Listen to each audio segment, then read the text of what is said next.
There is some big questions that kept nagging me as I was testing the iPhone 16 Pro Max. Does the larger screen make it compelling or too big? Is the new camera control a game changer or a gimmick? How well do the Apple Intelligence features actually work? If the iPhone 16 Pro Max has the best iPhone battery life ever, how long does it last? After testing this flagship phone for several days, I'd say that it is indeed a handful, and while I am encouraged by some of the Apple Intelligence features I tested in a beta that's arriving next month, more AI capabilities will be coming later. Still, the battery life from the iPhone 16 Pro Max is insane and the camera's predictably great, so this is one of the best phones money can buy. Apple clearly still has some catching up to do with AI, and the design hasn't changed much with the exception of slightly slimmer bezels. But this is the new iPhone I'd buy with my money. I have been a Pro Max user for years, since the iPhone 11 Pro Max, but after testing the new iPhones, I'm actually torn about the iPhone 16 Pro Max. It has the largest display ever of any iPhone at 6.9 inches. Yes, the thinner bezels help keep the device somewhat compact, but it is still taller, wider and heavier than the iPhone 15 Pro Max, which I thought was the near perfect size and weight for a big screen phone. I have gone from feeling like I cheated the system to feeling slightly cheated. This might be an unpopular opinion, but I think the new Pro Max is a little too big, at least for my hands. It's more of a stretch now to do simple things like scrolling through web pages or TikTok, and once you put a case on your iPhone 16 Pro Max, it's like a mini tank. The good news is that the Pro Max is built to be more durable. In addition to having a titanium band, Apple claims that the improved ceramic shield display on this model is 50% tougher than the last generation.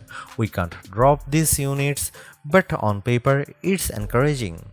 The iPhone 16 Pro Max comes in 4 colors: titanium white, titanium black, natural titanium, and desert titanium.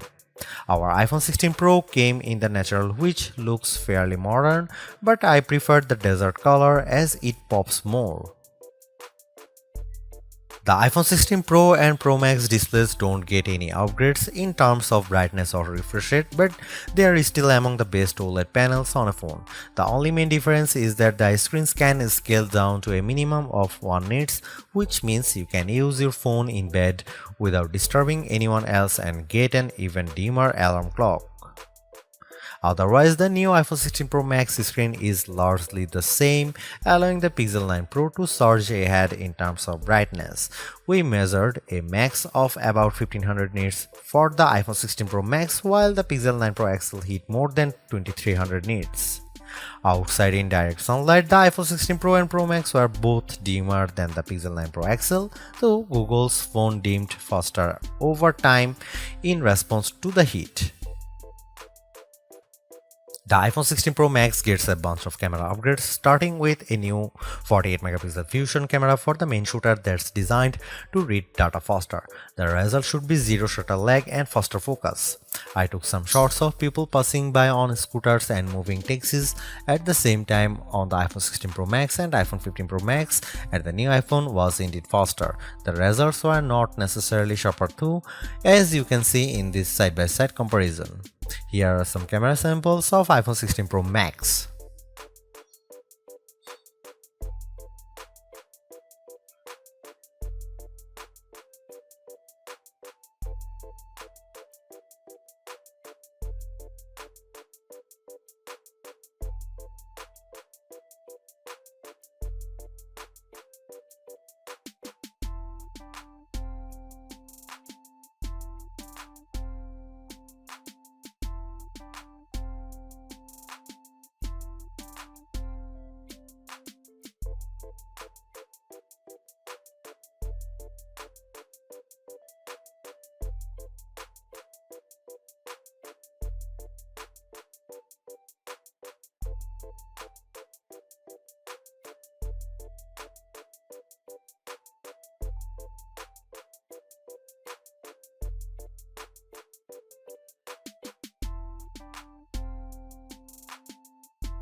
The iPhone 16 Pro Max is indeed an iterative upgrade, and maybe it wouldn't feel that way if Apple Intelligence was available today along with all the promised features.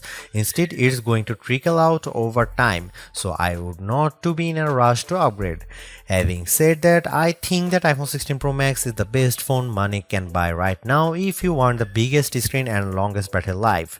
It lags in zoom versus the S24 Ultra, but you get more endurance, better camera quality, and plenty of creative features like photographic styles and audio mix.